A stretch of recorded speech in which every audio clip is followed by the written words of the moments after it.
Hey guys, it's Brandon with Investment Joy with the GoPro to show you my view of what it's like to work here at the laundromat.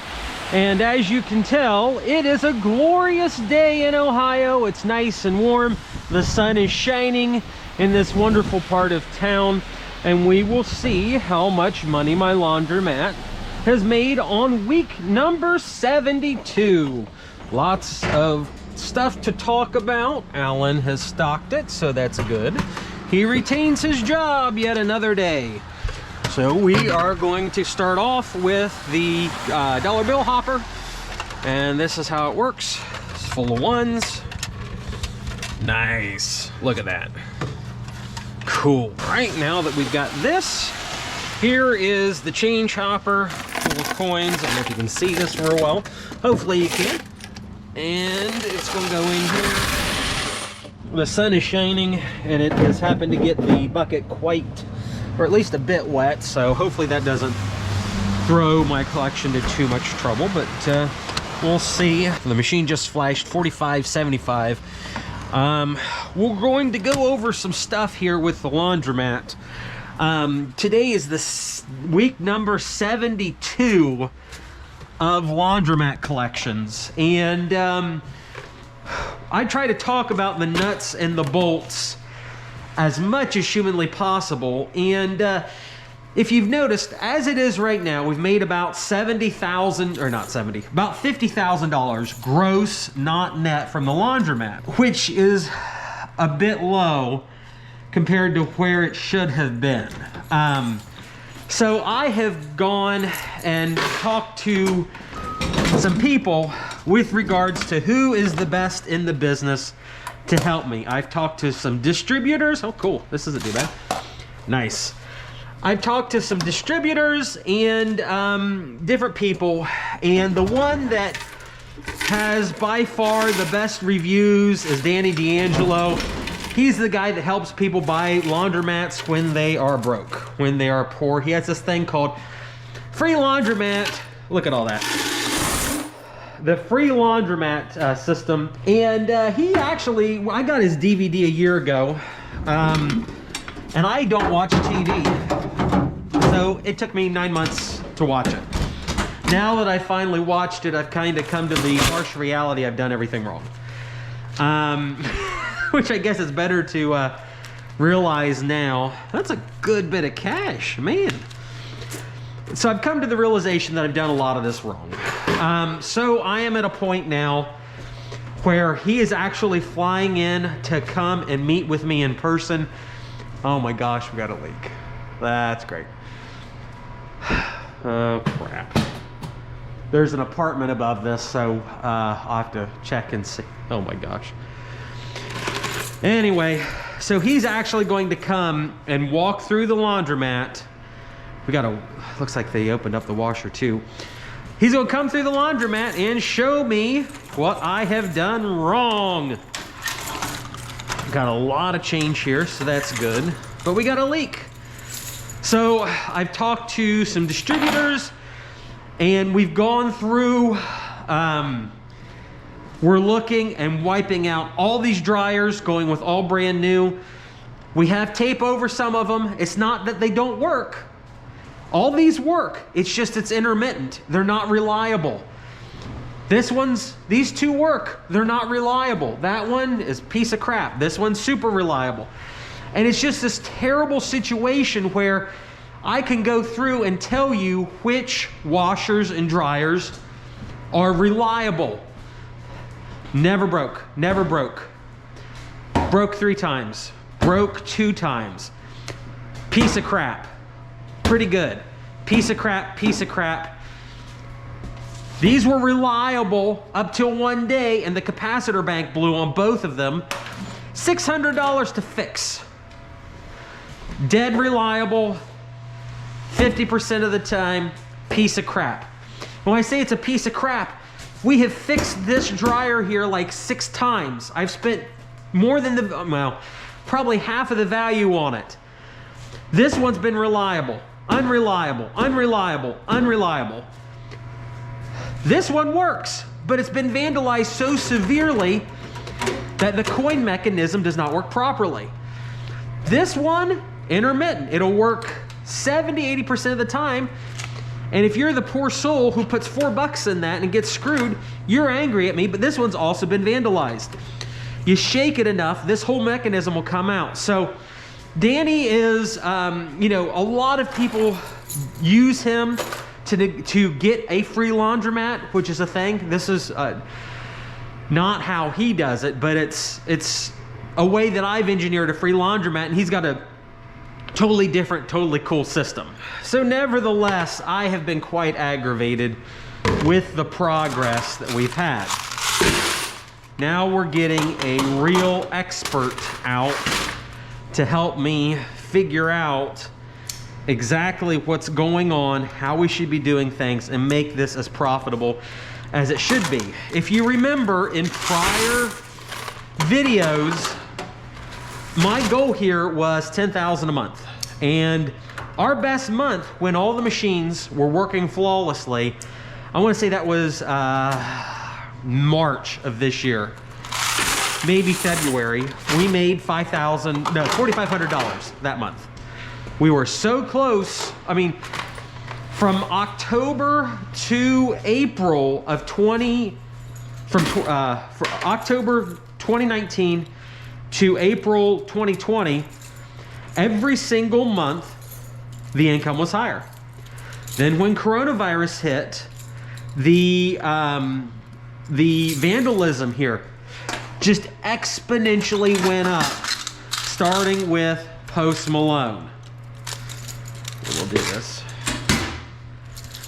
Then after Post Malone, just endlessly, the 14-year-old kids that I've been to court multiple times with, they hit us twice.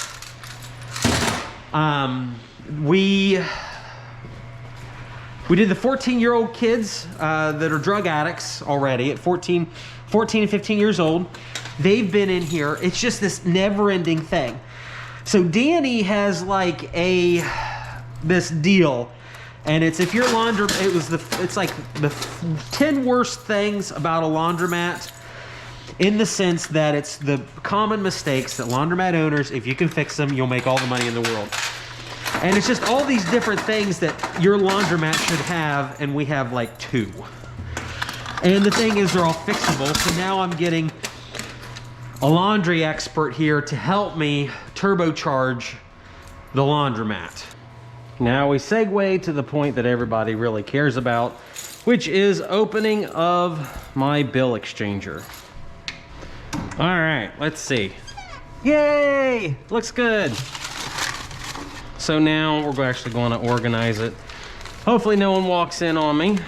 If they do, it might end in tragedy or triumph, who knows. This is the boring-ish part. We're almost out of quarters, so there should be a decent bit in here today. I've had to pay like pop bills and stuff out of this money, so it might be a little low. So we will check. All right, so here's where we are with the cash piles. Looks pretty good, so we'll take it over and get it counted. So this is the apartment upstairs, and I was just talking to my nephew who now lives there. We had homeless people set this bench up to try and get on the roof. I don't know if they were trained to get up here to access the laundromat, which you can't. I mean, all this is to do work on the roof, which is currently leaking, as you saw earlier in the video. But to reiterate, someone came up here 2 weeks ago to try to get on my laundromat roof. I don't know why. I guess they thought that they could get in the laundromat at night. It's not like we got cameras. I got cameras on this too, so I guess I could pull the security footage off. But I'm going to show you more stupidity with people. We've got even better cameras coming in, and we'll be live streaming the laundromat trailer park 24/7. So there you go. So here we are with our vending exclusive money, just from our snack machine and pop machine. And then this is washer, dryer money that we will count here. We're going to segment these each. Once the new equipment comes in, we're probably going to do cost segmentation on each machine, then run it through my bill counter and change counter. separately, so that'll be something fun to do in the future. So here goes. First things first, we're going to put the stack of ones in from vending. Hit start.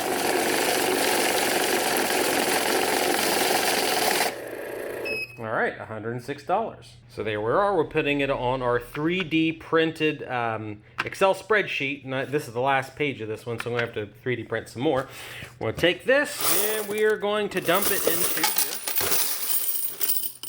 here and reset it. Now we're going to put our high-tech dime and nickel box. See, they fall out on this side. So those are extras, and I'm trying to get at least a 5-gallon bucket full of these by the end of the year. Maybe we'll donate to charity. I don't know. So the dimes and nickels will fall in go from here to there, and we are going to start.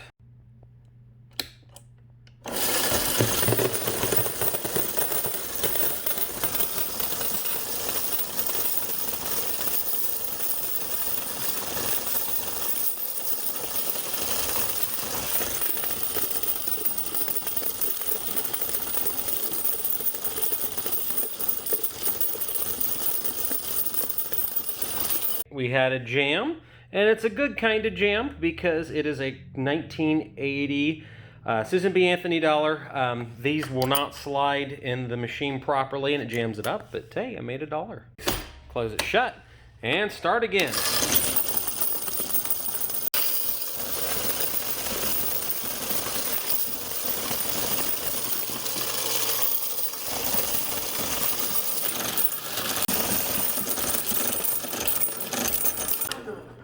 All right, 567 quarters. And then we've got all these nickels and dimes, which I just don't count them. I'm just saving them for the end of the year. Who knows what I'll do with it. Maybe you guys can give me an idea what to do all these nickels and dimes in the comments. So if you can read my sloppy handwriting, that's $247.75 just from vending. So I did math the old-fashioned way, and we ended up with $142.50 in profit. This is about 1 week just on vending. All right, we're going to take the bills and we're going to set them aside right now and just do the quarters.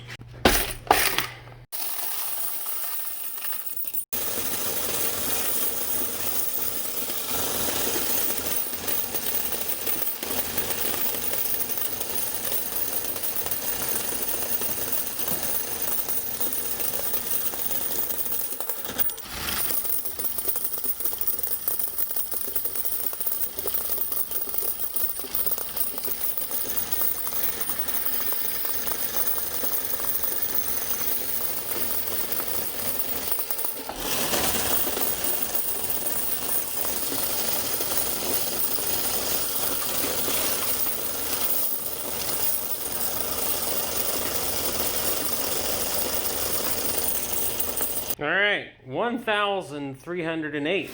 But wait, there's more.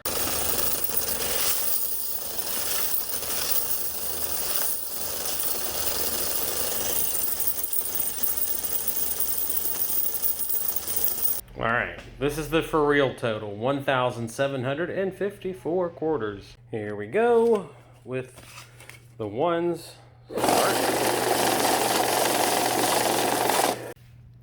Fives, start. There.